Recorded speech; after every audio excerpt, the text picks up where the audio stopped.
नमस्कार मित्रों, मैं आपका दोस्त निवासनी आप सबका अथिर सक्सेस पॉइंट के यूट्यूब चैनल में स्वागत है। मित्रों, इस समय हम मेघदूतम पढ़ रहे हैं और मेघदूत का सामान्य परिचय हो चुका है। हमने कालिदास का सामान्य परिचय आपको बताया और उसके बाद मेघदूतम का सामान्य परिचय बता दिया। आज हम मेघदूत ग्रंथ का आरंभ करेंगे, यानी कि आज हम मंगलाचरण से इसका प्रारंभ करते हैं। तो आइए हम इसके मंगलाचरण को पढ़ते हैं। मित्रों, मंगलाचरण क्यों किया जाता है, मंगलाचरण कितने प्रकार का होता है, मंगलाचरण कहाँ कहाँ होता है, ये इसके विषय में हमने पिछली कक्षा में बता दिया है। जो हमारे मित्र नए हैं, हमारे चैनल को सब्सक्राइब कर लीजिए और हमारे चैनल पर चले जाइए, पिछले सभी वीडियो वहाँ पर पड़े हुए हैं, आप देख लीजिए। ठीक, चलिए, क्योंकि अब उसको हम बार बार नहीं बताएंगे। तो आइए आज हम ग्रंथ का आरंभ करते हैं। तो चलिए मित्रों, आइए एक बार हम इस ग्रंथ का यानी इस श्लोक का वाचन करते हैं जो मंगलाचरण में कालिदास ने मेघदूत में स्पष्ट किया है। तो उसके बाद फिर उस श्लोक को हम व्हाइट बोर्ड पर लिखकर एक एक शब्द को अर्थों को स्पष्ट करेंगे। ठीक मित्रों, तो आइए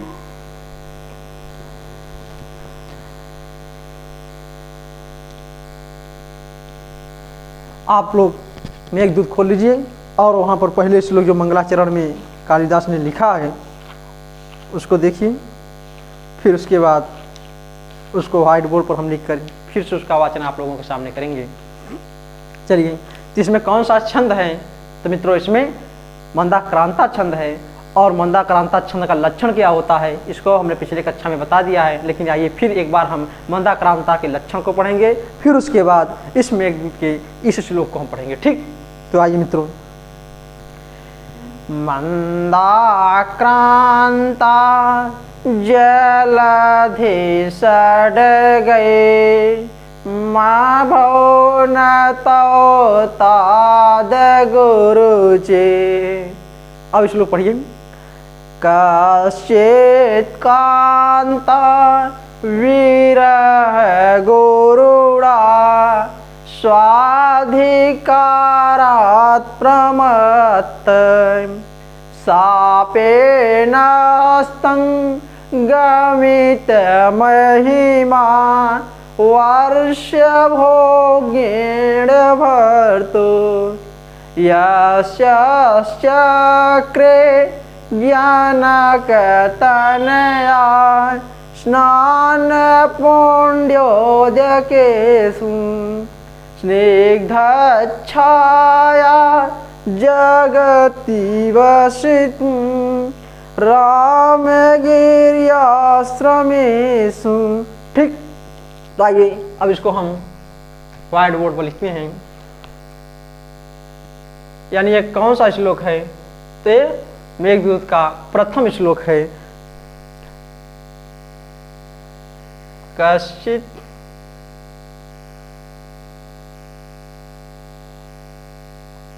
कांता विरह गुरुणा, विरह गुरुणा, स्वाधिकारात् प्रमत्तः, स्वाधिकारात्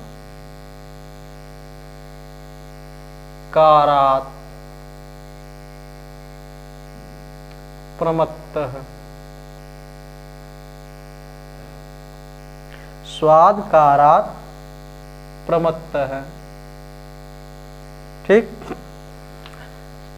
दूसरी लाइन, सापेन स्तंग, सापेन स्तंग,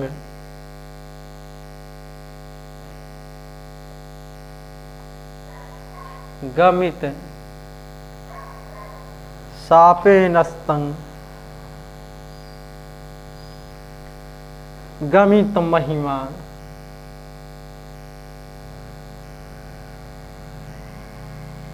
गमित महिमा, वर्ष भोगेण भर्तु।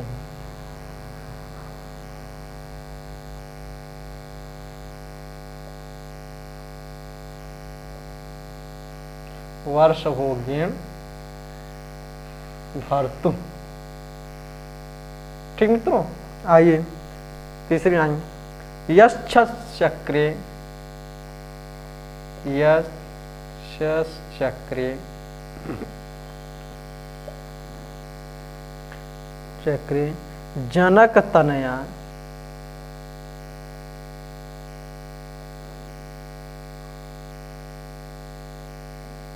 जनक तनया स्नान पुण्यो दकेशु।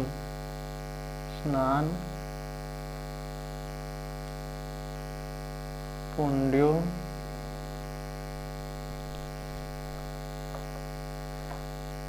पुण्यो दकेशु।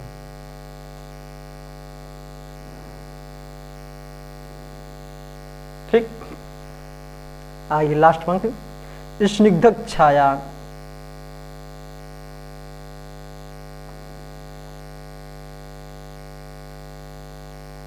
स्निग्ध छाया,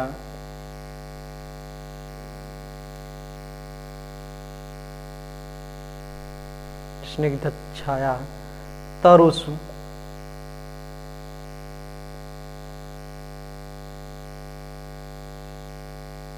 तरुषु वसतिम रामगिरियाश्रमेषु, वसतिम रामगिरियाश्रमेषु। रामगिरि गिरियाश्रमेषु।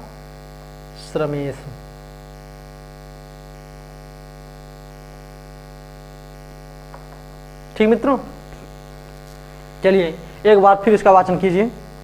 चलिए करिए वाचन आप लोग, आइए एक बार हमारे साथ वाचन कीजिए।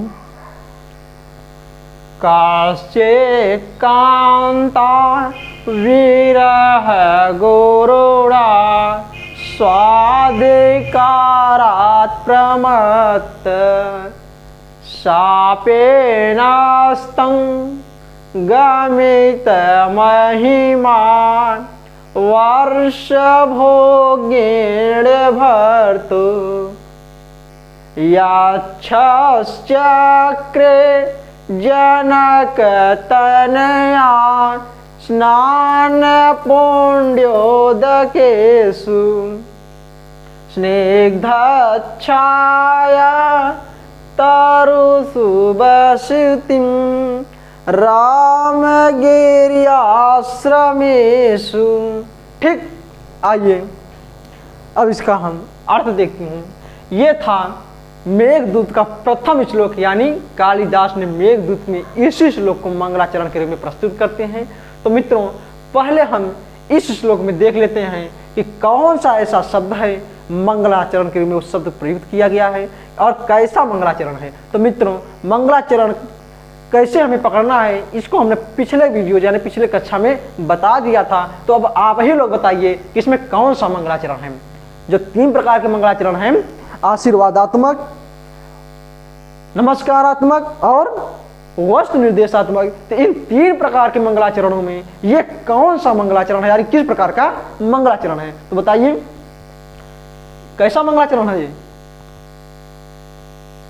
देखिए, न तो यहाँ पर किसी इष्ट देव के रक्षा और कल्याण के लिए प्रार्थना की जा रही है और न ही किसी इष्ट देव को नमस्कार किया जा रहा है, यानी न तो यहाँ पर आशीर्वादात्मक मंगलाचरण का लक्षण दिख रहा है और न ही नमस्कारात्मक मंगलाचरण का लक्षण दिख रहा है। तो फिर जब आशीर्वादात्मक मंगलाचरण है और न नमस्कारात्मक मंगलाचरण है तो कैसा मंगलाचरण है, वस्तु निर्देशात्मक मंगलाचरण है। और वस्तु निर्देशात्मक मंगलाचरण कहाँ पर होता है, जहाँ पर किसी इष्ट देव यानी कुछ ऐसे मंगल सूचक शब्दों को प्रयोग करके कवि या रचनाकार कथा का निर्देश कर देता है, तो वहां पर कैसा मंगलाचरण होता है, निर्देशात्मक मंगलाचरण होता है। तो देखिए यहाँ पर कौन सा ऐसा मंगल सूचक शब्द है कि कालिदास ने उस मंगल सूचक शब्द का प्रयोग करके अपने कथा का निर्देश करते हैं। वस्तु तो यहाँ पर नमस्कारात्मक कथा वस्तु यानी वस्तु निर्देशात्मक मंगलाचरण है। तो वस्तु निर्देशात्मक मंगलाचरण में कुछ मंगल सूचक शब्दों का प्रयोग किया जाता है और उसके बाद कथा वस्तु का निर्देश किया जाता है। तो यहाँ पर देखिए इस वस्तु निर्देशात्मक मंगलाचरण में कौन से ऐसे शब्द हैं जो कालिदास ने मंगलसूचक कृति में प्रयोग किया है? तो मित्रों वो शब्द है कश्चित।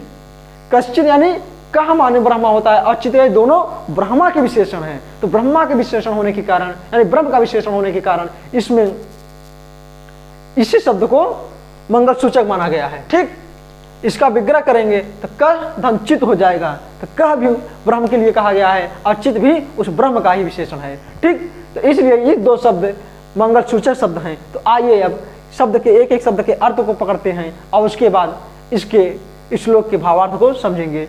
तो कालिदास ने इस मेघदूत में उस यक्ष के विषय में कहा, यानी जो यक्ष कुबेर ने जिस यक्ष को अपने कार्यों में नियुक्त किया था, यानी अपने सेवक के रूप में नियुक्त किया था, उनका वो सेवक यानी यक्ष अपने कर्तव्य के प्रति प्रमाद करने के कारण उस कार्य को के प्रति असावधानी व्यक्त करता है, नहीं करता है उस कार्य को, जिसके कारण से कुबेर ने उस यक्ष को शाप दे दिया था और वो यक्ष रामगिर के आश्रम में शाप के समय को व्यतीत कर रहा था। तो उसी ने यक्ष ने मेघ के यानी आषाढ़ महीना के प्रथम दिन पे जब मेघ को देखता है तो वो अपने पत्नी के विरह की अग्नि में वो जलने लगता है और मेघ से अपने अंदर की बात यानी अपने विरह की बातों को अपने प्रियतमा के पास पहुंचाना चाहता है। तो आइए अब इसी को हम देखते हैं कि यक्ष किस प्रकार से अपनी बातों को उससे बताना चाहता है और वो कहाँ निवास कर रहा है और जहाँ निवास कर रहा है यानी जो रामगिर के आश्रम में निवास कर रहा है वो रामगिर के आश्रम कैसे हैं उसके विषय में यहाँ पर बताया गया है। ठीक, तो आइए इसको पकड़ते हैं। कहा कि स्वाधिकारांत प्रमत्त, स्वाधिकारांत प्रमत्त, स्व माने अपने, स्व माने अपने अधिकार प्रमत्त, अपने अधिकार पर प्रमाद करने वाला यानी अपने अधिकार पर प्रमाद करने वाला यानी सावधानी व्यक्त करने वाला। वर्ष भोग्यन भर्तु, भर्तु माने राजा, भर्तु माने राजा, राजा के द्वारा, राजा के शापेन माने शाप के द्वारा, अस्तंग माने नष्ट हो गई, महिमा माने महिमा वाला यानी अस्तंगमित माने नष्ट हो गई महिमा वाला, किसके कारण का? शापेन शाप के द्वारा, यानी राजा के शाप के द्वारा नष्ट की गई महिमा वाले वर्ष भोग्य, एक वर्ष तक भोग्य माने भोग किए जाने वाले यानी एक वर्ष तक शाप से ग्रसित, कांता विरह गुरुणा, पत्नी के विरह से व्याकुल। यक्ष कैसा है? कहा स्वाधिकारात् प्रमत्त है, अपने अधिकार पर प्रमत्त माने प्रमाद करने वाला यानी अपने अधिकार पर प्रमाद करने वाला, कांता विरह गुरुणा, कांता के विरह से व्याकुल, भर्तु राजा द्वारा, शापेन अस्तंग शाप के कारण, अस्तंगमित माने नष्ट की गई महिमा, महिमा वाला, वर्ष भोग्यन एक वर्ष तक, भोग्यन माने भोगे जाने वाला यानी शाप ग्रसित होने वाला। कश्चित यक्ष, कश्चित यक्ष माने कोई यक्ष, ऐसा कौन है? कहा कोई यक्ष है। कोई यक्ष कैसा है? जो यक्ष है वो कैसा है? कहा स्वाधिकार प्रमत्त है, स्वाधिकारात् प्रमत्त है, स्व माने अपने अधिकार के प्रमाद करने वाला, अपने अधिकार के प्रति प्रमाद करने के कारण, कांता विरह गुरुणा, कांता यानी पत्नी यानी प्रिया के विरह से व्याकुल, भर्तु राजा के द्वारा, वर्ष भोग एक वर्ष तक, शाप के शापेन शाप के द्वारा, अस्तंगमित, अस्तंगमित माने नष्ट महिमा वाला, यक्ष कश्चित यक्ष, कोई यक्ष, कोई यक्ष, जनक तनया स्नान पुण्योदकेषु, जनक तनया माने जनक की पुत्री, जनक की पुत्री कौन है? सीता। तो कहा जनक तनया, सीता न कह के कहा जनक तनया यानी जनक की पुत्री सीता के स्नान पुण्योदकेषु, स्नान पुण्योदकेषु माने स्नान करने से, पुण्य, पुण्य माने पवित्र हो गए, उदकेश माने जल। ठीक, कहा कि जनक तनया सीता के यानी सीता के स्नान से पवित्र हो गए जल वाले, और स्निग्ध छाया, स्निग्ध छाया माने घरनी छाया वाले तरुष वृक्षों से युक्त रामगिरी आश्रम में से, रामगिर के आश्रमों में वसति माने निवास करता था। कौन? यक्ष। कहाँ निवास कर रहा है? वसतिम चक्रे निवास कर रहा है। कहाँ? रामगिरी आश्रम में से, रामगिर के आश्रमों में। तो ये रामगिर का आश्रम कहाँ है मित्रों? तो इसके विषय में विद्वानों ने अलग अलग मत दिया, लेकिन अधिकांश विद्वानों का मत है कि रामगिरी आश्रम जो चित्रकूट है उसी के वहीं पर रामगिरी आश्रम, जहाँ भगवान श्री रामचंद्र अपने वन के 14 वर्ष व्यतीत किए थे, तो उसी को रामगिरी आश्रम के नाम से जाना जाता है। ऐसा विद्वानों का विचार है। तो आइए इसको फिर से देखते हैं। कहा स्वाधिकारात् प्रमत्तः, स्वाधिकारात् प्रमत्तः माने अपने अधिकार से प्रमाद करने वाला। स्वाधिकारात् प्रमत्तः मतलब अपने अधिकार से प्रमाद करने के कारण कांता विरह गुरुणा, पत्नी के विरह से व्याकुल, हर्तु माने राजा के द्वारा वर्ष भोगन 1 वर्ष तक सापे नस्तंग, साप से नष्ट की गई गमित महिमा यानी नष्ट की गई महिमा वाला कश्चित यक्ष, कोई यक्ष जनक तनया, जनक तनया माने सीता के स्नान पुण्योदकेशु, स्नान से पुण्य माने पवित्र हो गए, उदकेशु माने जल, ऐसे स्निग्ध छाया घनी छाया वाले वृक्षों से युक्त रामगिरी आश्रमेश वस्तिम चक्रे, रामगिरी आश्रमों में निवास कर रहा है। ठीक, तो ये जनक तनया स्नान पुण्योदकेशु किसका विशेषण है? रामगिरी आश्रम। जनक तनया स्नान पुण्योदकेशु रामगिरी आश्रमेशु और स्निग्ध छाया तरुषु रामगिरी आश्रमेशु, ये दोनों रामगिरी आश्रम के विशेषण है। ठीक, तो आइए देखिए यहाँ पर कालिदास की लेखनी देखिए। उन्होंने कहा कांता विरह गुरुणा, कांता विरह गुरुणा, कांता यानी पत्नी की विरह से व्याकुल। यहाँ न तो प्रिया कहा न पत्नी का, कुछ नहीं, सीधा कांता कहा। कांता का मतलब क्या? कांता का मतलब क्या? जिससे अत्यधिक प्रेम किया जाए, अत्यधिक, उसको हम कांता कृमि कहते हैं। तो एक जो यक्ष था, यक्ष अपने पत्नी यानी यक्षिणी से बहुत प्रेम करता था, तो कालिदास ने इसके कारण से यहाँ पर कांता शब्द रखा, प्रिया शब्द नहीं रखा, कांता शब्द रखा और कहा कांता ऐसे जिससे यक्ष बहुत ज्यादा प्रेम करता है, अत्यंत उसका प्रेम प्रचंड है, ऐसे कांता यानी ऐसे प्रिया के विरह से व्याकुल, विरह से व्याकुल। और ये विरह है किस लिए? कहा स्वाधिकारात् प्रमत्त है, स्वाधिकारात् प्रमत्त यानी अपने अधिकार से प्रमाद करने के कारण। अपने अधिकार से प्रमाद क्या कर रहा था? वो अपने अधिकार से क्या प्रमाद कर रहा था? कुबेर ने उससे जिस कार्यों के लिए नियुक्त किया था उस कार्यों को भूल गया था, उस कार्यों को उचित समय पर नहीं किया था, जिसके कारण से कुबेर ने उसे श्राप दिया था। तो अपने कर्तव्यों को निभान न करने वाला, अपने कर्तव्यों को न करने के कारण उससे कहा स्वाधिकारात् प्रमत्त यानी अपने अधिकार के प्रति प्रमाद करने वाला। कहा और फिर कहा अस्तंगमित महिमा, अस्तंगमित मतलब नष्ट की गई महिमा वाला। तो महिमा क्या? नष्ट की गई महिमा मतलब जो यक्ष की कीर्तियां बिखरी हुई थी, वो कीर्तियां अब क्या हो गई? शाप के कारण नष्ट हो गई। इसीलिए कालिदास ने कहा अस्तंगमित महिमा। कहा भर्तु माने राजा के शाप से नष्ट की गई, राजा से जब वो शापित हो गया, राजा के द्वारा जब यक्ष शापित हो गया तो उसकी जो यह कीर्तियां चौमुखी दिशाओं में फैली हुई थी, उस कीर्तियां को पर लाछन लग गया और वो कीर्तियां नष्ट हो गई। इसीलिए कहा कि अस्तंगमित यानी नष्ट की गई महिमा वाली कीर्तियां वाला वर्ष भोगिण, 1 वर्ष तक भोगे जाने। यानी ये शाप कितने वर्ष का है? 1 वर्ष का है। यानी राजा के द्वारा वह यक्ष 1 वर्ष तक के शाप से ग्रसित हो जाया था। और कहा कौन? तो कहा कश्चित यक्ष, कोई यक्ष। यहाँ पर कालिदास ने यक्ष का नाम नहीं लिया है, सीधा कहा वो यक्ष का क्या नाम है ये नहीं बताया यक्ष कौन है, सीधा उन्होंने कहा कोई यक्ष, यानी कोई यक्ष। किसी प्राणी को उन्होंने व्यक्तिगत रूप से नहीं कहा कि इसका नाम ही है, यह उन्होंने नाम नहीं लिया।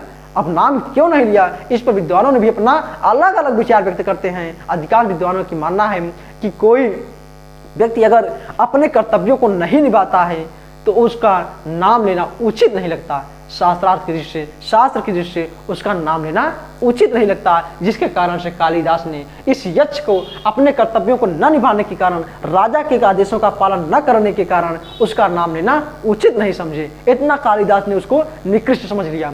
फिर कहा जनक तनया स्नान पुण्योदकेशु, जनक तनया यानी सीता के लिए आया है, लेकिन यहाँ पर सीता शब्द नहीं लिखा, सीता स्नान पुण्योदकेशु नहीं लिखा। क्यों नहीं लिखा? इस पर भी विद्वानों का अपना अपना मत है। कहते हैं कि सीता शब्द किसी भी स्त्री का हो सकता है और किसी भी स्त्री के स्नान से वो जल पवित्र नहीं हुआ, वो तो जल पवित्र हुआ जनक तनया यानी उस जनक की पुत्री जो सीता थी उसके जल से स्नान से जल पवित्र हुआ है। आम स्त्रियों के जल से स्नान करने से जल पवित्र नहीं हुआ, इसके कारण से यहाँ पर सीता स्नान पुण्योदकेषु नहीं लिखा। अगर सीता स्नान पुण्योदकेषु लिख दिए होते तो यही होता कि बहुत सीता नाम की बहुत स्त्रियां हैं और उन स्त्रियों के स्नान से ये जल पवित्र हुआ, तो ऐसा नहीं है। इसीलिए इन आक्षेपों से बचने के लिए कालिदास ने कहा जनक तनया स्नान पुण्योदकेषु, यानी जनक तनया सीता के स्नान से पवित्र हो गए जल वाले। और कहा स्निग्ध छाया तरुषु, स्निग्ध माने घनी वृक्षों की छाया, यानी घनी छाया से युक्त वृक्षों वाले रामगिरी आश्रमेषु वस्तुम, रामगिरी के आश्रमों में निवास करता है। तो मित्रों यहाँ पर रामगिरी आश्रमेषु ये किस विभक्ति का है और कौन सा वचन है? तो मित्रों ये सप्तमी विभक्ति का बहुवचन है। ऐसा क्यों कालिदास यहाँ सप्तमी विभक्ति बहुवचन रखते हैं? क्या रामगिरी आश्रमों में कई आश्रम थे? क्या रामगिरी में कई आश्रम थे और तभी आश्रमों में निवास करता था? ऐसा ही होगा तभी तो बहुवचन रखे हैं। इसके विषय में भी विद्वानों का अपना विचार है और अधिकांश विद्वानों का यही मानता है कि जो यक्ष था, यक्ष विरह से व्याकुल था, और जब कोई विरही जब विरह से व्याकुल होता है तो उसको एक स्थान पर रहना नामुमकिन हो जाता है। कभी इस कमरे में, कभी उस कमरे में, कभी इस करवट, कभी उस करवट, कभी इस गांव, कभी उस गांव, इस प्रकार से अपना वो जीवन व्यतीत करता, अपना समय व्यतीत करता था। उसी प्रकार यह यक्ष भी था, यक्ष भी विरह से व्याकुल था। विरह से व्याकुल होने के कारण वो एक स्थान पर नहीं रहा होगा, कभी इस आश्रम में, कभी उस आश्रम में, कभी उस स्थान, कभी इस स्थान, इस प्रकार से अपने शेष समय को व्यतीत कर रहा होगा। इसके कारण से कालिदास ने कहा रामगिरी आश्रमेषु, इसलिए यहाँ पर बहुवचन रख देते हैं। ठीक मित्रों, स्पष्ट हुआ? तो चलिए, ये था मेघदूत का मंगलाचरण, जिसको हमने आप एक एक शब्द की प्रयोजनार्थ की दृष्टि से और शब्दार्थ की दृष्टि से, दोनों दृष्टियों से हमने आपके सामने इसको समझ प्रस्तुत किया। चलिए अब इसमें हम कुछ व्याकरणात्मक टिप्पणी देख लेते हैं जो कि हमारे एग्जाम में बहुत पूछे जाते हैं, तो आइए उसको भी देख लेते हैं। तो मित्रों, इसमें एक शब्द है सापेन, सापेन शब्द आया है। तो इसमें क्षमता सापेन नहीं है, भोगेण है। सापेन में तो कौन सी विभक्ति है? तृतीया विभक्ति है। ठीक, और इसमें भी तृतीया है, लेकिन यह देखना है कि भोग्यन शब्द है क्या। तो भोग्यन शब्द मूल शब्द था भोग्यन। क्या था? भोग्यन, ज्ञान था, और ये न का ड़कार हो गया। तो ये ड़कार किस सूत्र से हुआ है? तो हमारे व्याकरण साहित्य में एक सूत्र आता है कुमति च। क्या आता है? कुमति च, कुमति च, ये सूत्र आता है, और इस सूत्र से इस नकार का ड़कार आदेश हो गया। ठीक, तो यहाँ पर जो ड़कार हुआ है ये नकार था, लेकिन इस नकार की जगह पर इस सूत्र से, यानी कुमति च सूत्र से नकार की जगह पर ड़कार हो गया। ठीक मित्रों, चलिए स्पष्ट हुआ?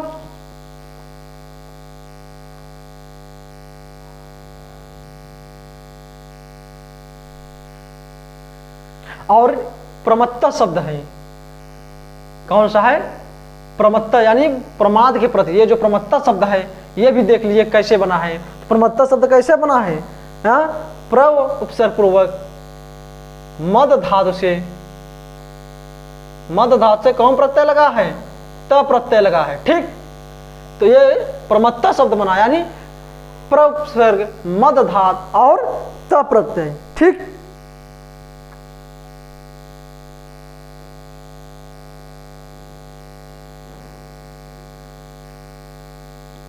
चलिए, और ये सापेन शब्द तो जान ही रहे हैं, कौन से? साप से घाई प्रत्यय लगा है। कौन प्रत्यय? घाई प्रत्यय लगा है, और घाई लगकर सापेन बना। ठीक, कैसे बना है सापेन? इसको भी देख लीजिए, एग्जाम में पूछ सकता है। सापेन देख लीजिए, सप धातु से घाई प्रत्यय लगकर साप बना, और साप से तृतीया विभक्ति एक वचन में क्या बना? सापेन बना। ठीक, और इसमें भी रामगिरी आश्रम का विशेषण होने के कारण तृतीया विभक्त बहुवचन, और इसमें भी रामगिरी आश्रम का विशेषण होने के कारण तृतीया विभक्त बहुवचन होगा। ठीक, चलिए स्पष्ट हुआ मित्रों। आइए अब हम अगले श्लोक की ओर चलते हैं। ठीक, ये आपका मंगलाचरण था, यानी प्रथम श्लोक समाप्त हुआ। अब हम अगला श्लोक आपके सामने रखते हैं। समझ में आ रहा है मित्रों? ठीक, आप लोग अगर अच्छे से ध्यान से समझेंगे तो मुझे पूरा विश्वास है कि जो कुछ भी बताया जाएगा यहाँ से बहुत सरल तरीके से बताया जाएगा और आपको अच्छे से समझ में आएगा, मुझे पूरा विश्वास है। ठीक मित्रों, तो आइए अब हम अगले श्लोक की ओर प्रस्थान करते हैं। यानी मेघदूत का ये प्रथम श्लोक यानी मंगलाचरण था। अब हम मेघदूत का दूसरा श्लोक देखते हैं, वो क्या है उसको भी आपके सामने एक एक शब्द को स्पष्ट करेंगे। तो ठीक, चलिए, यानी मेघदूत का दूसरा श्लोक देखना है हमें। अब आइए उसको भी देखते हैं, क्या है। तस्मिन् नद्रो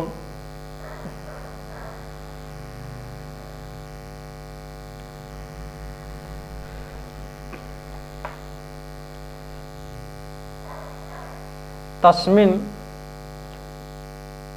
नद्रो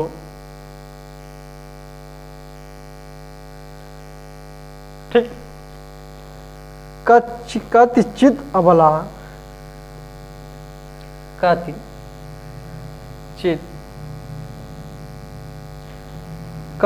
बला,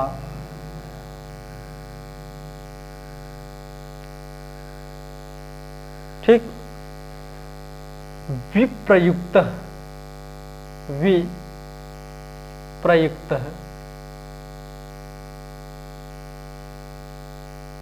विप्रयुक्त सकामी, सकामी, ठीक, नित्वामासान,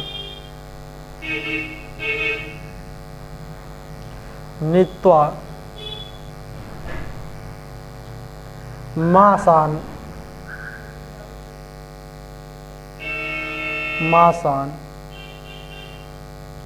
कनक, नित्वामासान कनक, वलय भ्रंश,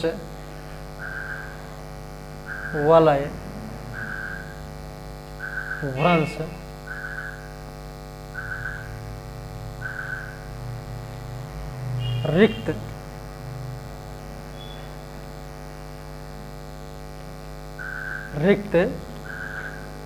प्रकोष्ठ,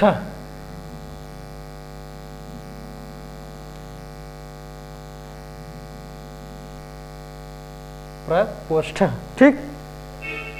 आइए तीसरी पंक्ति देखना है अब। आषाढ़स्य,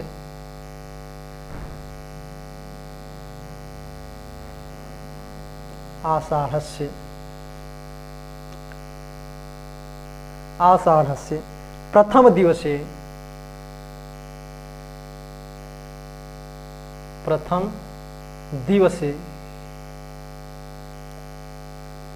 आषाढ़स्य प्रथम दिवसे मेघमाश्लिष्ट सानु,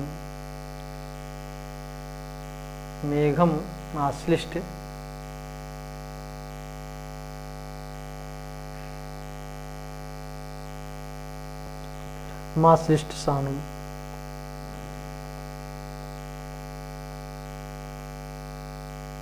ठीक। आइए लास्ट पंक्ति। वप्रक्रीड़ा,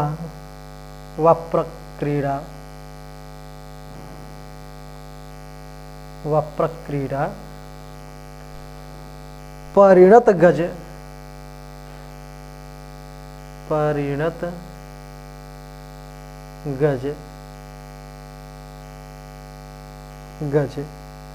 प्रेक्षणीयम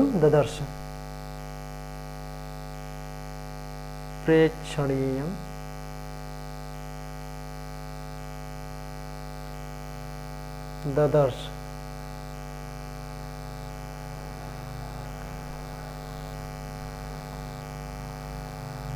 ठीक।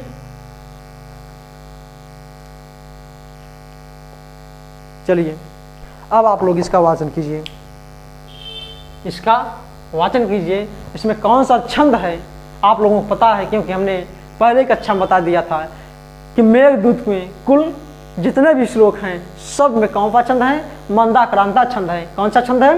मंदाक्रांता छंद है। अब मंदाक्रांता छंद का लक्षण भी आपको पता हो चुका। अब आप एक बार मंदाक्रांता का लक्षण पढ़िए और उसके बाद फिर इस श्लोक को पढ़िए। तो आइए पढ़िए एक बार मंदाक्रांता लक्षण। मंदाक्रांता जलधि षड्गई मा भव न तौ ताद गुरु चेत। फिर पढ़िए मंदाक्रांता जलधि षड्गई मा भव न तौ ताद गुरु चेत। अब आइए इसको पढ़िए। तास्मिन्नाद्र कतिचिदबला विप्रयुक्त सकामी नीत्वामासन कनकवलय भ्रंशरिक्त प्रकोष्ठ आषाढ़स्य प्रथम दिवसे मेघमाश्लिष्ट सानुं वप्रक्रीडा परिणत गज प्रेक्षणीयं ददर्श। ठीक, चलिए अब इसका एक एक शब्द का अर्थ देखिए। कालिदास जी कहते हैं कि वो जो मेघ था, वो मेघ अपने पत्नी की विरह में इतना पतला हो गया, इतना दुबला हो गया था, कहा कि कनक वलय भ्रंश रिक्त प्रकोष्ठ। कनक माने सोना, सोने के वलय माने कंगल, सोने के कंगल के गिर जाने से रिक्त प्रकोष्ठ माने खाली कलाई वाला, यानी इतना पतला हो गया कि सोने का कंगन भी उसकी कलाई से गिर गया। अब कब कहा? तस्मिन् नद्रो। तस्मिन् नद्रो मतलब, तस्मिन् नद्रो मतलब उस पर्वत की चोटी पर कदचिद अबला विप्रयुक्त सकामी। कदचित माने, कदचित माने कोई, अबला माने प्रिया के, वियुक्त माने वियोग से, स माने वह कामी, यानी वह कौन? यक्ष। कामी मतलब वह कामी कौन है? यक्ष है। और मासान नित्वा, कुछ महीने, नित्वा माने बिताकर, और ये उसका यक्ष का विशेषण है। यक्ष कैसा है? का कनक वलय भ्रंश रिक्त प्रकोष्ठ है। कनक माने सोने के कंगन के गिर जाने से खाली कलाई वाला, ऐसा वह कामी, ऐसा वह यक्ष। और वह यक्ष भी कैसा है? कहा कच्चित अबला भी प्रयुक्ता। कच्चित माने किसी अबला यानी पत्नी यानी प्रेमिका के वियोग के कारण, यानी ये जो रिक्त यानी इतना दुबला हो गया है। तो कालिदास ने इस दुबले का कारण बताते हैं, कहते हैं अबला विप्रयुक्त है, यानी प्रेमिका, प्रेमिका मतलब पत्नी के वियोग से अप्रयुक्त माने वियोग से, विप्रयुक्त माने वियोग से क्या हो गया था?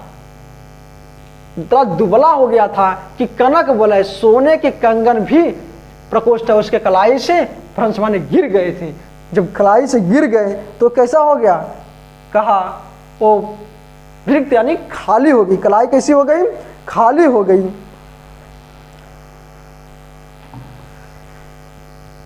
कहा तस्मिन् नद्रौ, उस पर्वत पर कदचित कोई अबला प्रेमिका के यानी पत्नी के वियोग से, विप्रयुक्त माने वियोग से, सहकामी वह कामी कैसा है? कहा कनक अबलय, कनक वलय माने कंगन के, कैसा कंगन का? सोनक, कनक माने सोने का, वलय माने कंगन के, भ्रंश माने गिर जाने से, रिक्त माने खाली, प्रकोष्ठ माने कलाई वाला, सकामी वह कामी यानी वह यक्ष, नित्वा मासान कुछ महीने, मासान माने कुछ महीने, नित्वा माने बिताकर, आषाढ़ से आषाढ़ के प्रथम दिवसे, आषाढ़ के प्रथम दिन यानी पहले दिन, मेघम आश्लिष्ट सानु, मेघ के सानु माने चोटी पर, आश्लिष्ट माने चिपके हुए, यानी मेघ को चोटी पर चिपके हुए, वह प्रक्रिया परिणत गज, वप्र माने वप्र क्रीड़ा करने वाले हाथियों को, यानी वप्र क्रीड़ा करने वाले हाथियों को दर्शनीय हाथियों को ददर्श माने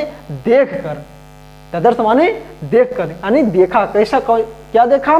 कहा वप्र क्रीड़ा परिणत गज, वप्र क्रीड़ा करते हुए दर्शनीय हाथियों को, यानी जो वप्र क्रीड़ा कर रही हैं, ऐसे वप्र क्रीड़ा करने वाले हाथी कैसी लग रही हैं? दर्शनीय लग रही हैं। ऐसे दर्शनीय हाथियों को देखकर प्रथम, यानी यहाँ फिर पकड़िए, प्रथम दिवस माने पहले दिन, किसके? का आषाढ़ से, यानी आषाढ़ के पहले दिन में मेघम आश्लिष्ट सानुम, मेघ को चोटी से चिपके हुए और वप्र क्रीड़ा करने वाले, वप्र क्रीड़ा से युक्त हाथियों को ददर्श माने देखा, हाथियों को देखा। कौन? उस यक्ष ने, यानी जो कालिदास का यक्ष है, वो यक्ष तस्मिन अद्रो, यानी उस पर्वत पर, इस पर्वत मतलब उस रामगिर के आश्रमों में जहाँ वो रह रहा है, उसी आश्रम के जो ऊंची चोटी है, उस चोटी पर यानी उस पर्वत पर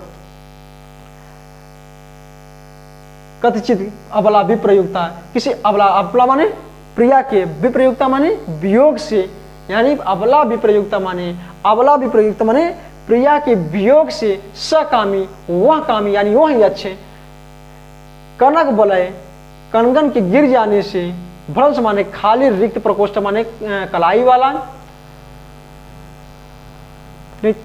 कच्चित माने कुछ, मासान माने महीनों को, नित्य माने बिताकर, यानी वह यक्ष तस्मिन उस पर्वत पर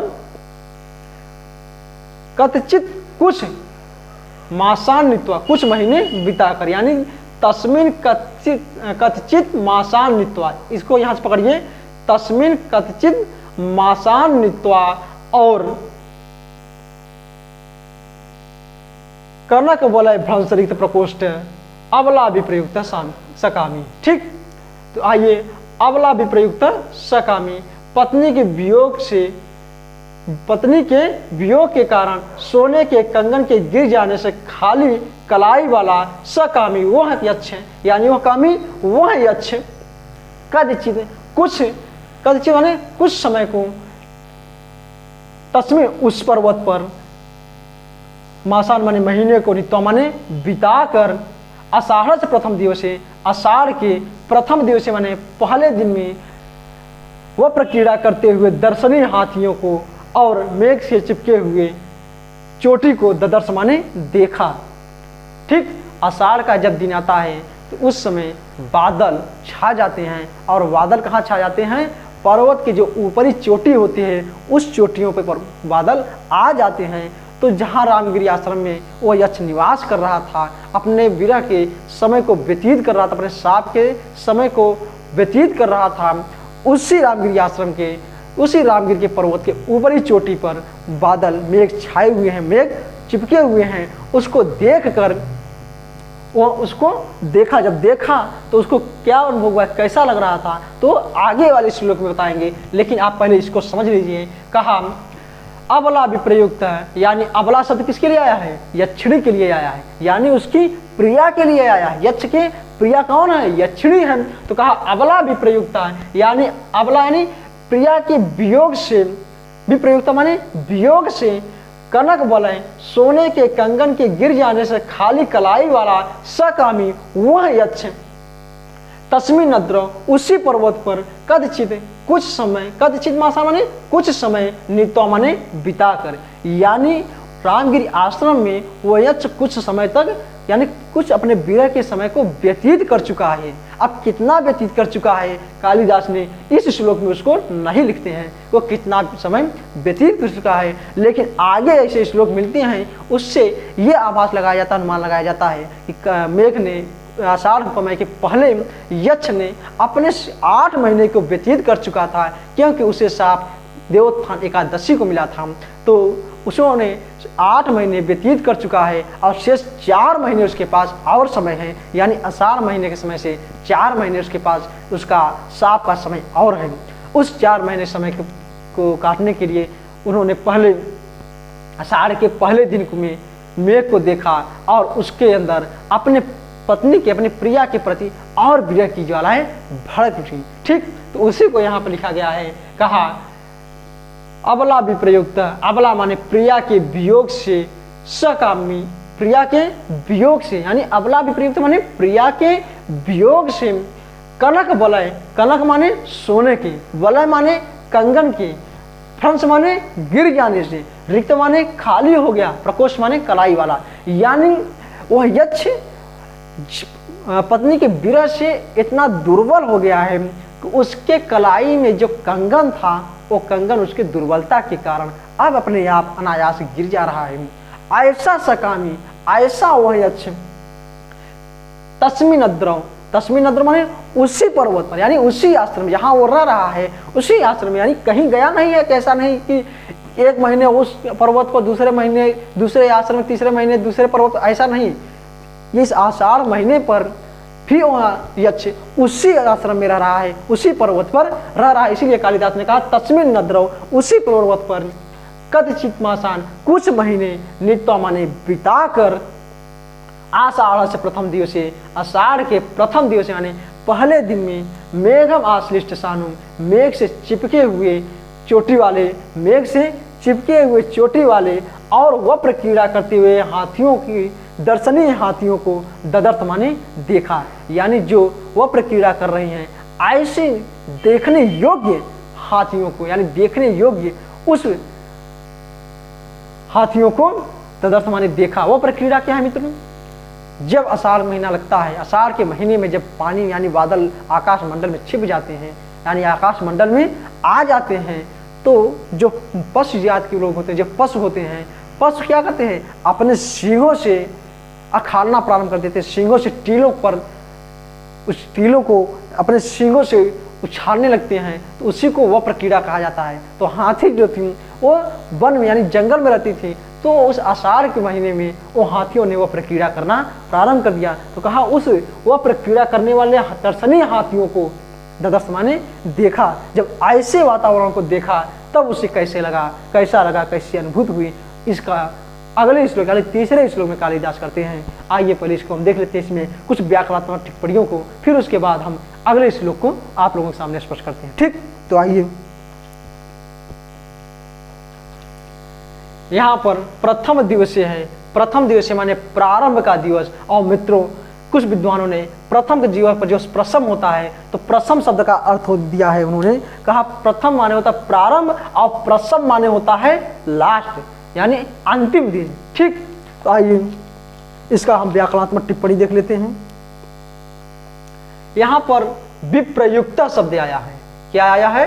विप्रयुक्त शब्द आया है। ये कैसे बना है तो इसको देख लीजिए मित्र, पूछ सकता है। विप्रयुक्त, वि उपसर्ग, प्र उपसर्ग, युज धातु, कौन धातु?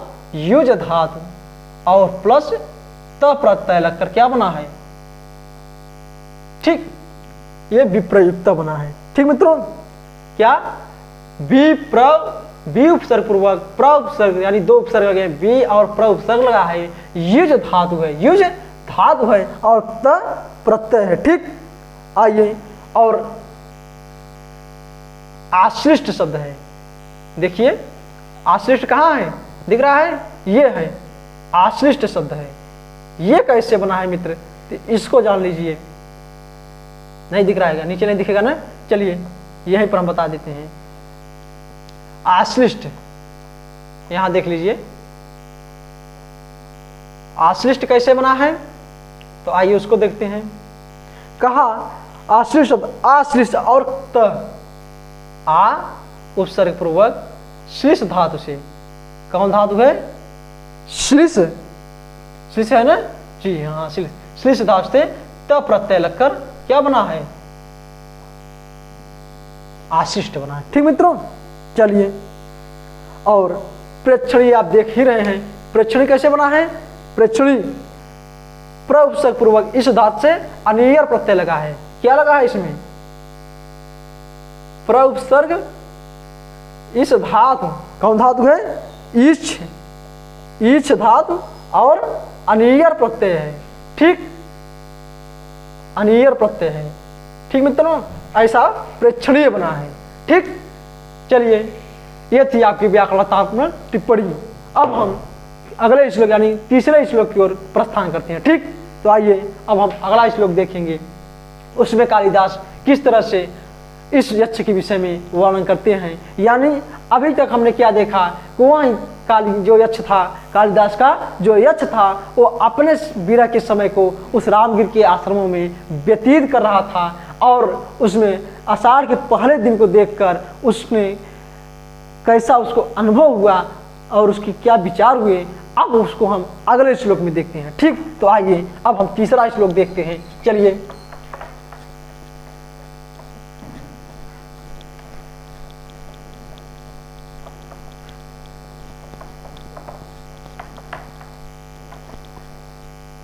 तो आइए तीसरा श्लोक कौन सा है देखिए उसको। चलिए,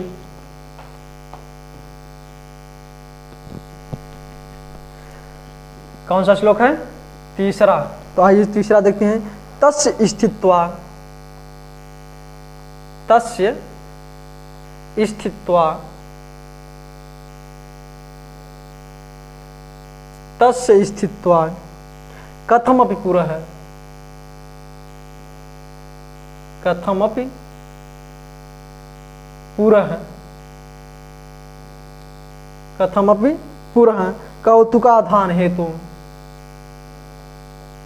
कौतुका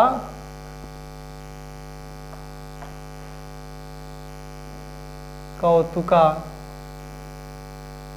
धान हेतु। ठीक, आइए दूसरी पंक्ति देखिए।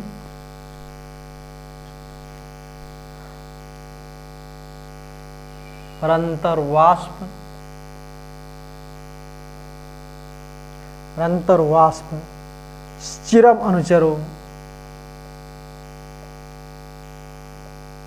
चिरम अनुचरो। ठीक, राज राजस्य दध्यो, राज राजस्य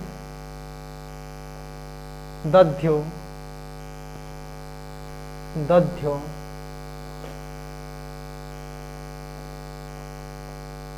दध्यो मेघालोके, मेघालोके, मेघालोके भवति सुखिनो,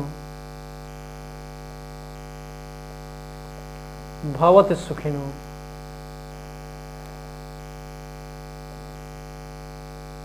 सुखिनो अप्यन्यथा वृत्ति, अप्यन्यथा अन्यथा वृत्ति चेत, वृत्ति चेत। ठीक, आइए लास्ट पंक्ति है। कंठा श्लेष प्रणयिनी, कंठा श्लेष, कंठा श्लेष प्रणयिनी, कंठा श्लेष प्रणयिनी। ठीक, जने किम, जने किम, किम पुनः दूर संस्थे, पुनः दूर संस्थे।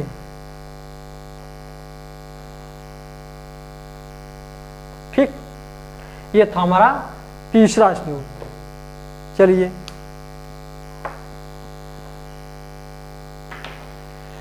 ठीक, आइए इसका एक बार वाचन करते हैं, फिर उसके बाद इसके एक एक शब्द को आप लोगों के सामने स्पष्ट करेंगे। तो छंद जैसा आप जान ही रहे हैं, मेघदूत में, पूरे मेघदूत में मंदाक्रांता छंद है।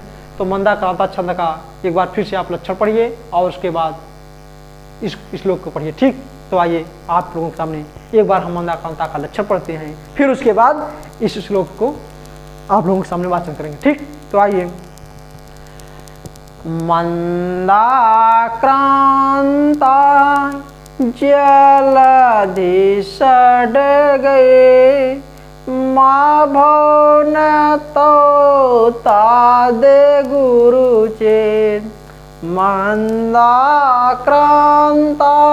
जलधि सड गए, माँ भवन तो तादे गुरु चेत। तस्य स्थित्वा कथमपि पुरा, कौतुकाधान हेतो अंतर्वाष्प चिरमनुचरो, राजे राजस्य दध्यौ।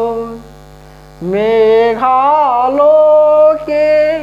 भवति सुखिनो, प्यन्यथा वृत्ति चेतन।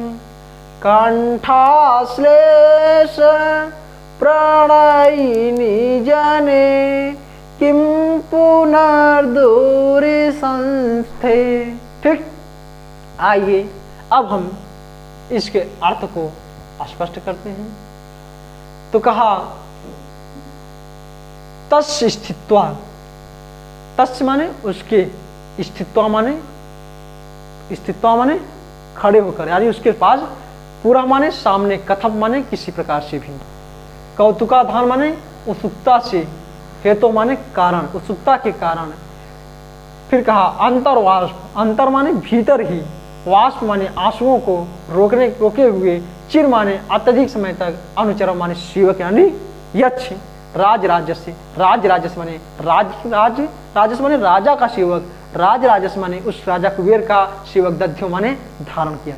फिर कहा मेघालोके, मेघ माने, पहले इतने अर्थ को स्पष्ट कर लीजिए, फिर उसके बाद लास्ट दो पंक्तियों के अर्थ को हम स्पष्ट करते हैं। ठीक, तो कहा कथम अपि, किसी प्रकार से भी, पूरा माने सामने, कौन का, राजराजस्य, राजराजस माने राजा का जो अनुचर माने सेवक था, वो अंतर्वाष्प चिर, अंतर्वास माने भीतर ही आंसुओं को रोके हुए, चिरा माने अत्यधिक समय तक, कथम माने किसी प्रकार से, पूरा माने तस्य माने उसके, पूरा माने सामने, स्थित्व माने खड़ा होकर, और कैसा खड़ा, कहा कौतुकाधान है, तो उत्सुकता के कारण, उत्सुकता को धारण किए हुए, तस्य माने उसके, पूरा माने सामने, कथम माने कुछ समय तक, स्थित्व माने खड़ा होकर के। इसमें तो प्रत्यय करके अर्थ में लगा है, तो खड़ा होकर के। ठीक, तो आइए फिर से देखिए। राजराजस्य दध्यो, राजराजस माने, राजराजस माने राजा कुबेर का अनुचर माने सेवक। अंतर्वाष्प, अंतर्वाष्प माने भीतर ही, वाष्प माने आंसुओं को रोके हुए।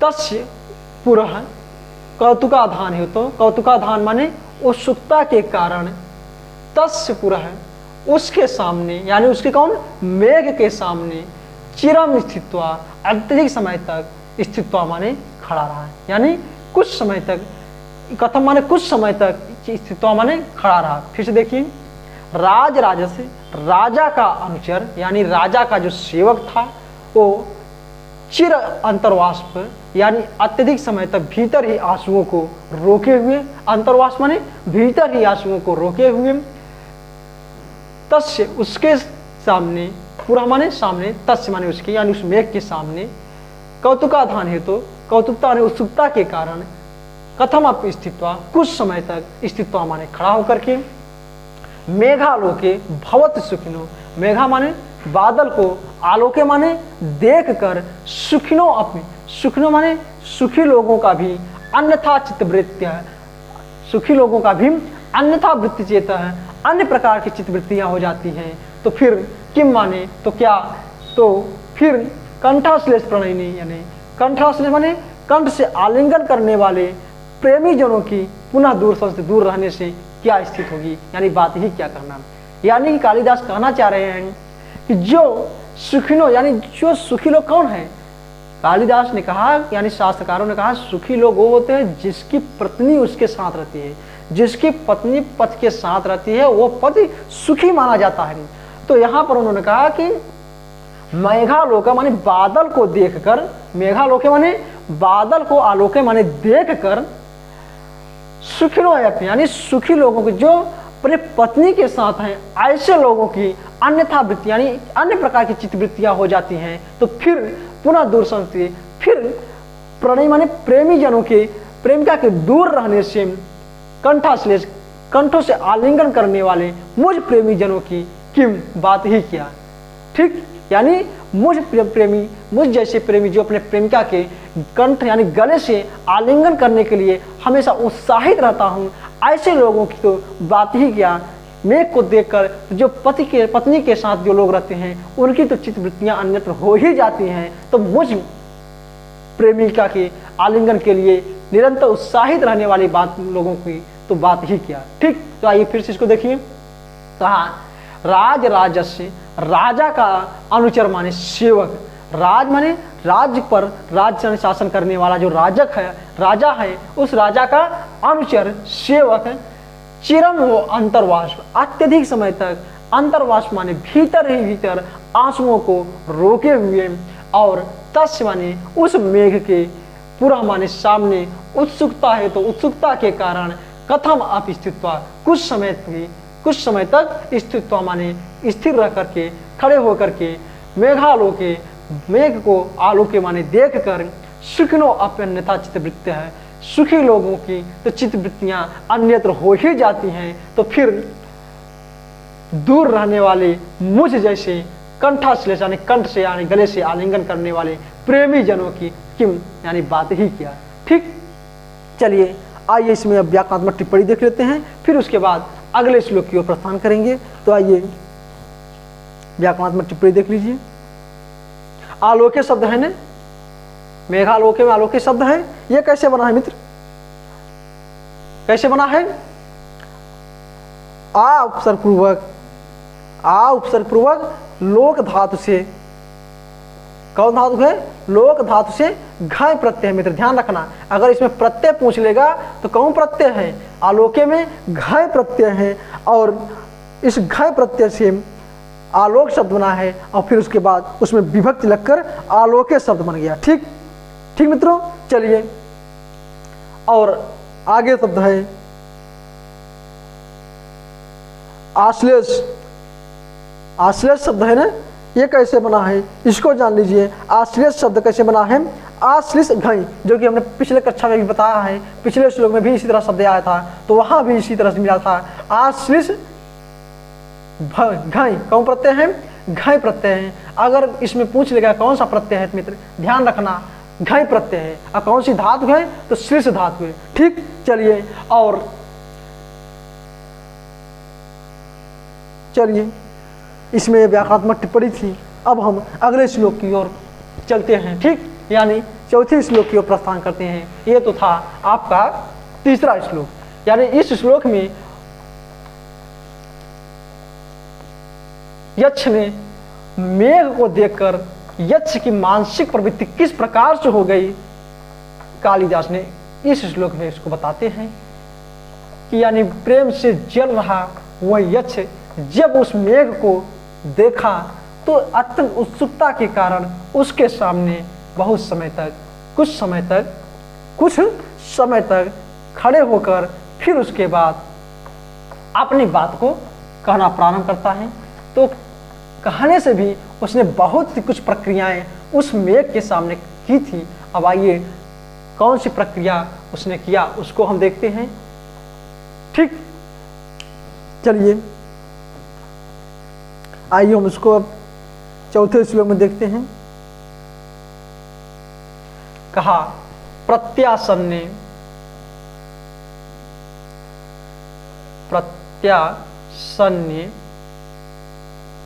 प्रत्यासन्ने नभसि, प्रत्यासन्ने नभसि दयिता जीवितालंबनार्थी, दयिता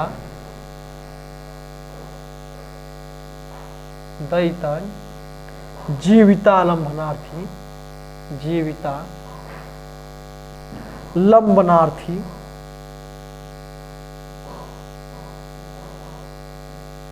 लंबनार्थी,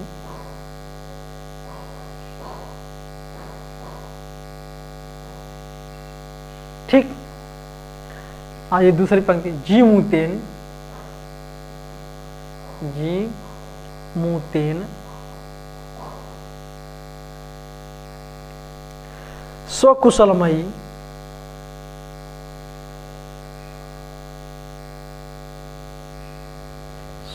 स्वकुशलमयी, स्वकुशलमयी हारयिष्यन्,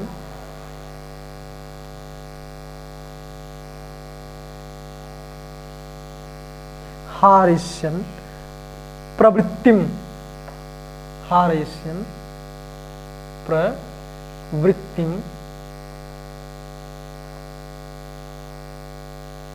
ठीक। आइए तीसरी पंक्ति, स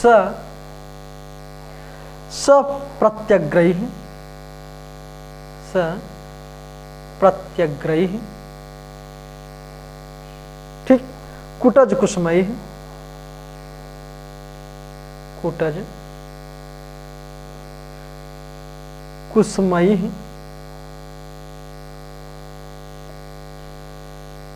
कुटज कुसुमैः,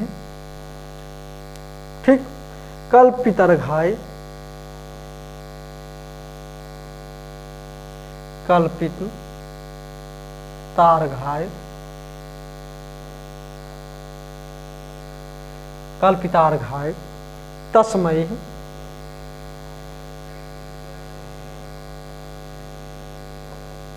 तस्मै, ठीक। प्रीतः प्रीत मुख प्रमुख वचन, प्रीतः प्रीति,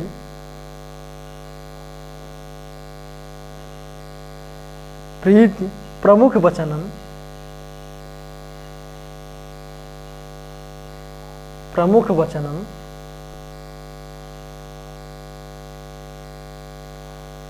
प्रमुख वचनम स्वागतम व्याजहार, स्वागतम व्याजहार, व्याजहार, ठीक। चलिए आइए इसको देखिए, इसमें भी वही मंदाक्रांता छंद है, कहा प्रत्यासन्ने नभसि दयिता जीविता लंबनार्थी। तो आइए इसको भी मंदाक्रांता जब छंद है तो छंदों की तरह इसका वाचन कर लेते हैं, फिर उसके बाद इसके अर्थ को स्पष्ट करके आज की कक्षा को यहीं पर समाप्त करते हैं, ठीक मित्रों। तो आइए, प्रत्यासन्ने नभसि दयिता जीविता लंबनार्थी, जे मोतेन स्वकुशलमयी हारयिष्यन् प्रवृत्तिं, सप्रत्यग्रै कुटज कुसुमैः कल्पितार्घाय तस्मै, प्रीत प्रीति प्रमुख वचनम स्वागतम व्याजहार, ठीक। चलिए, कहा प्रत्यासन्ने नभस, प्रत्यासन्ने नभस दयिता जीवितालंब नार्थी। कहा प्रत्यासन्ने नभस माने, नभस माने श्रावण, श्रावण के प्रत्यासन्ने माने समीप आ जाने पर, श्रावण के समीप के आने में, श्रावण महीना के समीप आ जाने पर जीविता, दयिता जीविता आलम्बनार्थी। दयिता माने प्रिया के जीवन का एक आलंबन का माने जीवन के का आलम्बनार्थी यानी आलंबन के इच्छुक। कहा दयिता माने प्रिया के जीवन का के आलंबन का इच्छुक। जीमुते माने बादल यानी मेघ के द्वारा स्वकुशलमयी अपने कुशल समाचार, वृत्ति माने समाचार को हार ईश्वर माने भेजने की इच्छा वाला। यानी वह मेघ जो था, वो मेघ कहा प्रिया के जीवन का सहारा देने की इच्छुक। दैता माने क्या हुआ? प्रिया के जीवित माने जीवन का, आलंबन माने सहारा, आर्थी माने इच्छुक। तो कहा प्रिया के जीवन का सहारा देने के इच्छुक कौन?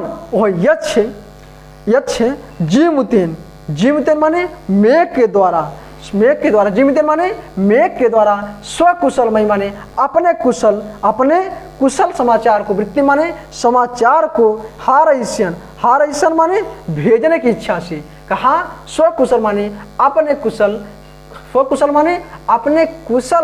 वृत्ति माने समाचार को, हारईसन माने भेजने की इच्छुक। किसके द्वारा? कहा जीवतेन माने मेघ के द्वारा। कहा मेघ के द्वारा अपना कुशलमय समाचार को भेजने की इच्छा वाला। और दैता जीवनार्थी, प्रिया के जीवन का आलंबन माने सहारा देने की इच्छा वाला। यानी प्रिया के जीवन का सहारा देने की इच्छा वाला और अपने कुशल समाचार को भेजने के इच्छुक वह मेघ, वह यक्ष जीवतेन बादल के द्वारा, मेघ के द्वारा, स्वकुशलमय अपने कुशल हारिसन माने भेजने की इच्छा से, वृत्ति माने समाचार को। और वो समाचार कैसा था? वो समाचार कुशलमय, यानी कुशलमय मतलब कुशल यानी प्रसन्न से युक्त था। वह समाचार कैसा था? प्रसन्नता से युक्त था। और ऐसे समाचार को वह किसके द्वारा भेजना चाहता था? कहा जीवतेन माने मेघ के द्वारा भेजना चाहता था। और अब वो भेजने से पहले उस मेघ के साथ कैसा व्यवहार करता है, अब शेष नीचे 2 पंक्तियों में उसको बताते हैं। कहा सपत्रग्रही माने वह कौन? वह यक्ष, प्रत्यग्रही माने नवीन, प्रत्यग्रही माने नवीन, कुटज कुसुमयी माने कुटज के पुष्पों के द्वारा। यानी नवीन कुटज के पुष्पों के द्वारा, कल्पित अर्घाय तस्मय, कल्पित अर्घाय माने कल्पित अर्घों के द्वारा। यानी कल्पित अर्घ का मतलब क्या होता है? आप जब साक्षात प्रत्यक्ष रूप से वो अर्घ न देकर एक कल्पना के द्वारा उसको अर्घ दे रहा है। वो यक्ष जो है वो मेघ को किस प्रकार से अर्घ दे रहा है? एक कल्पना के द्वारा, तस्मय माने उसको अर्घ देते हुए, प्रीता माने प्रसन्न से पूर्ण, प्रीति युक्त, प्रेम पर पूर्ण। प्रीता माने प्रसन्न से, प्रीति माने प्रेम पूर्ण, वचनम माने वचन को, स्वागतम माने स्वागत से युक्त, व्याजहार माने बोला। यानी प्रसन्न से युक्त, स्वागत पर पूर्ण बात वचनों को व्याजहार माने बोला। कौन बोला? यक्ष ने बोला। क्या बोला? प्रीति प्रमुख वचनम। प्रीति प्रमुख वचनम मतलब प्रीति प्रमुख वचन माने, प्रीति माने होता है प्रणय, प्रीति माने प्रणय या प्रेम, और प्रमुख वचन माने भरे हुए वचनों से, यानी प्रेम के भरे हुए वचनों से, प्रेम पूर्ण वचनों को, स्वागतम माने स्वागत से युक्त वाणी को व्याजहार माने कहा। ठीक, चलिए आइए फिर उसको एक बार देखते हैं। आइए एक बार फिर इसको देखिए। कहा प्रत्यासन्ने नभसि माने आकाश में, यानी श्रावण में, प्रत्यासन्ने माने समीप आ जाने पर, नभसि माने श्रावण के समीप आ जाने पर, दैता जीवितालंबनार्थी, दैता जीवितालंबनार्थी, दैता माने प्रेमिका के जीवन का एकमात्र सहारा देने की इच्छा वाला। यानी श्रावण के समीप आ जाने पर प्रेमिका के जीवन का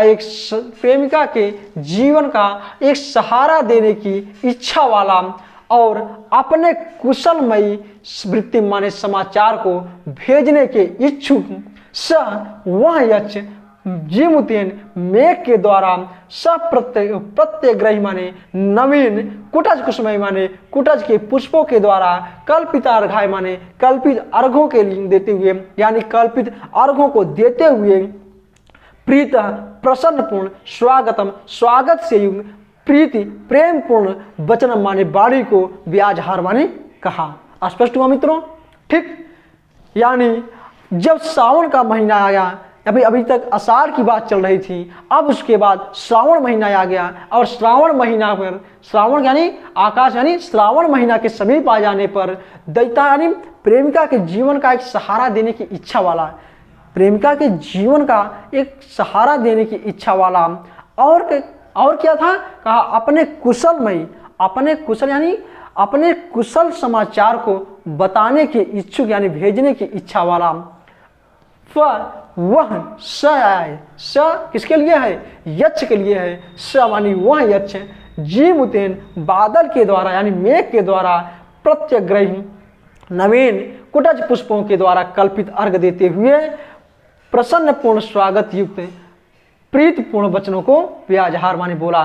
देखिए वह यक्ष भी सबसे पहले उसी मेघ से अपना कार्य करवाना चाहता था, तो कार्य करवाने के पहले उसको प्रसन्न करने के लिए उन्होंने कुटज के नवीन पुष्पों के द्वारा उसको अर्घ दे रहा था। यानी किसी को प्रसन्न करने से पहले, कोई कार्य करने से पहले उसको प्रसन्न किया जाता है ताकि हमारा वो कार्य पूरा कर दे। तो प्रसन्न करने के लिए लोग उसको कुछ देते हैं, चाहे मधुर वाणी का ही प्रयोग क्यों न करें, लेकिन कुछ उसको चाहे वाणी के रूप में कुछ देते हैं। तो उन्होंने उस कल्पित अर्घ कर दिया। और कल्पित अर्घ किसको दिया, उस मेघ को दिया। और किससे दिया, कहा नवीन कुटज पुष्प से, नवीन कुटज के पुष्पों के द्वारा यक्ष मेघ को कल्पित अर्घ दिया। ठीक मित्रों, चलिए ये आपका चौथा श्लोक समाप्त हुआ और इसी के साथ हम आज अपनी कक्षा को समाप्त करते हैं। फिर हम कल आपको 5वें श्लोक के साथ आपके सामने फिर आएंगे। तब तक के लिए आप सबको नमस्कार, शुभ रात्रि।